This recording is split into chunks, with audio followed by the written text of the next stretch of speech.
I noticed that a lot of K-pop songs, they've been mixing English with Korean for years.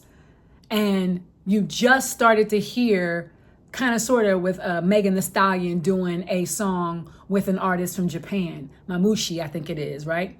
I get money, I'm a star, right? Okane kasigu, onera wa star, right? Everybody know that, but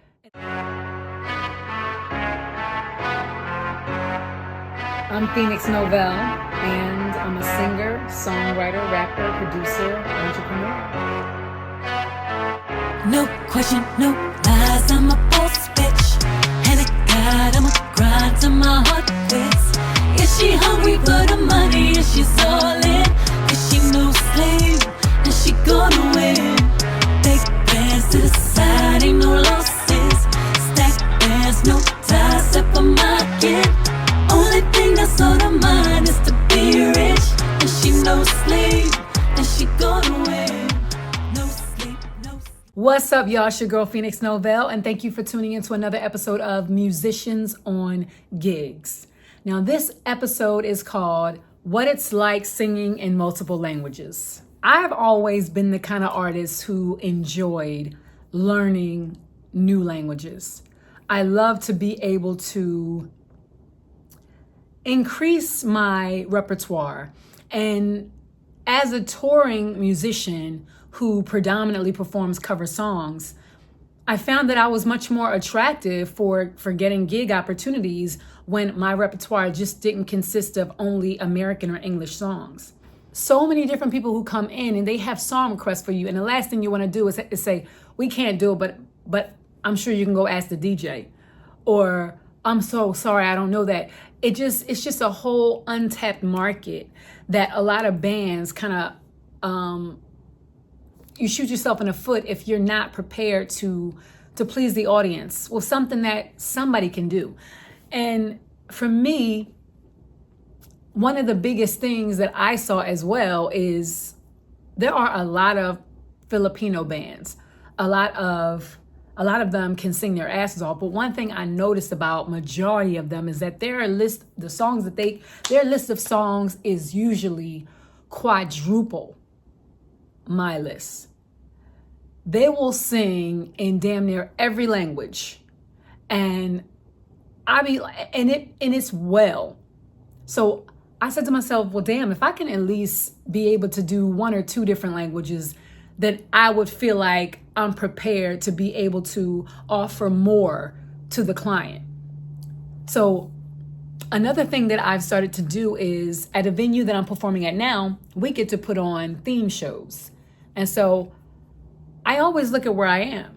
You know, if I'm in a place where there are predominantly Chinese speaking people or French speaking people or Thai speaking people, I have to find a way to be able to sing songs that they recognize.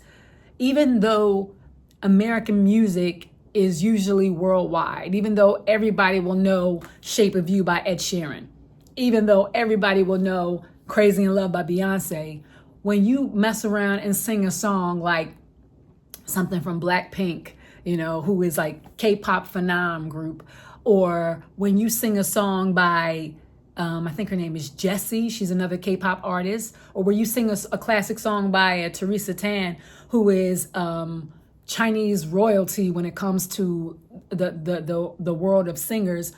When you sing Despacito, when you sing these songs, they're looking at you, first of all, because they want to know if you could really do it. And then when they hear you, like really putting the effort into singing those songs, usually they're just like, wow, thank you. Oh my God, I wasn't expecting that. And that's what I live for, because people are expecting me to rap. They're expecting me to sing every Sade song ever known. They're expecting me to do these very popular, well-known American songs.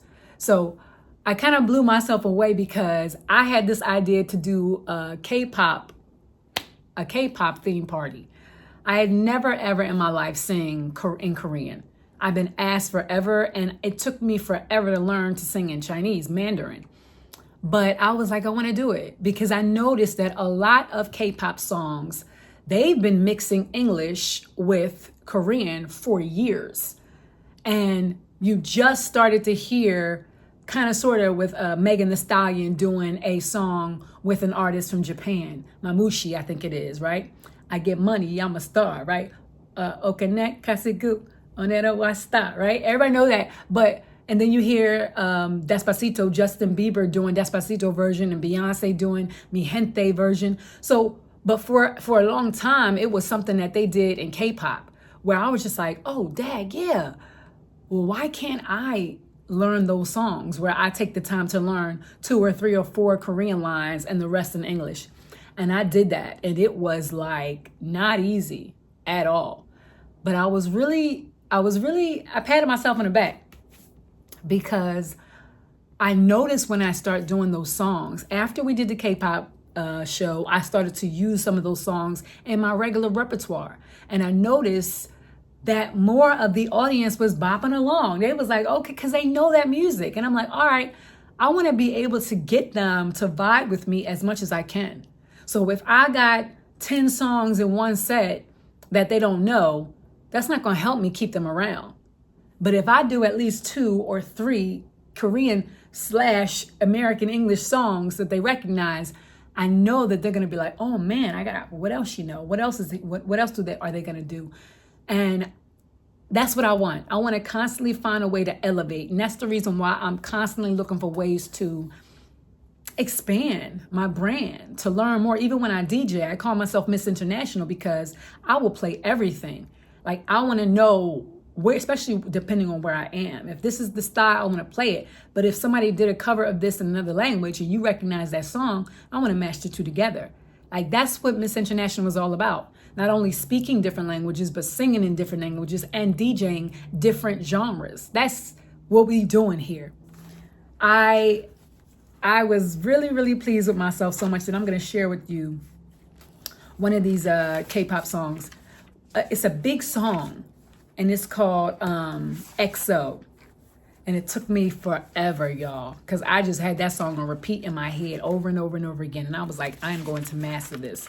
Also, I learned another one that I really like. And it's called Shut Down by Blackpink.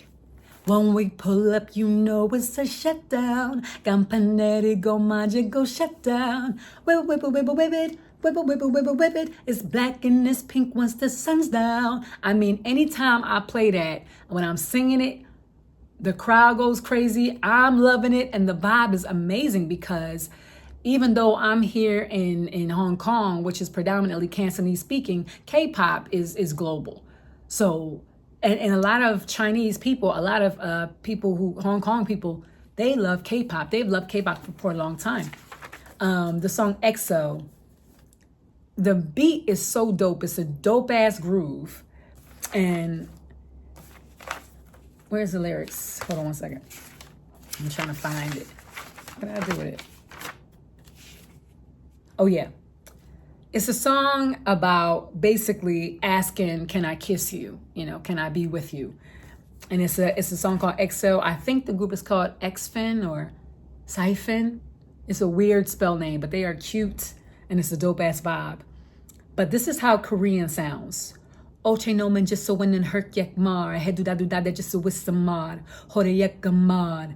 Like it's a very to me when I was learning it, it sounded very pig Latin-y, right? So to me, Vietnamese sounds very boxy, like bok bok bok. Everything sounds like that, right? Everything is like a gulp.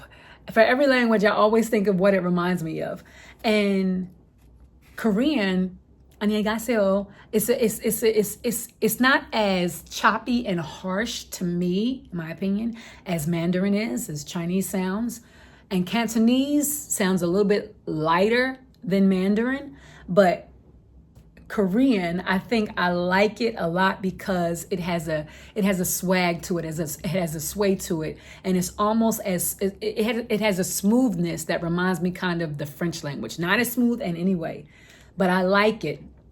And the song is like a Oche no man just so when and hurt get mar hedu da just so with some mar hore yakamar no exo nayed cool kwan please babe say yes. So they put English words in there.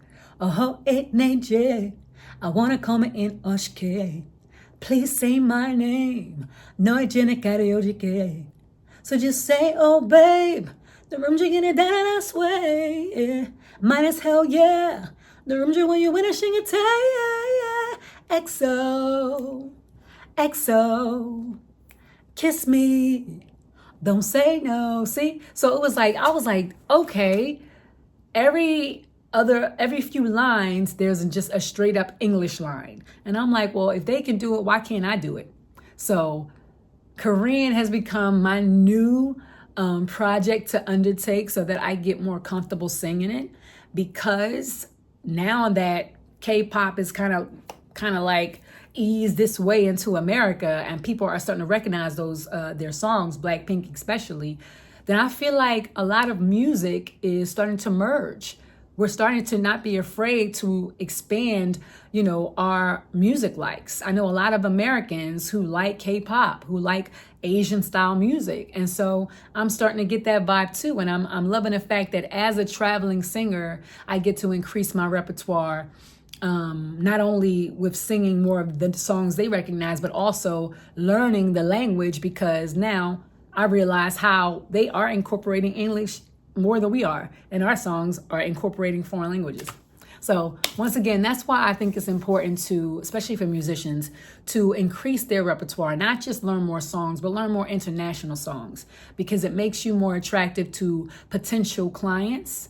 It gives you more knowledge, and it makes you just more versatile and all around stand out above the competition. So it's your girl, Phoenix Nobel. Thanks again for tuning in to another episode of Musicians on Gigs. And feel free to leave your comments, leave your messages. And until next time, take care.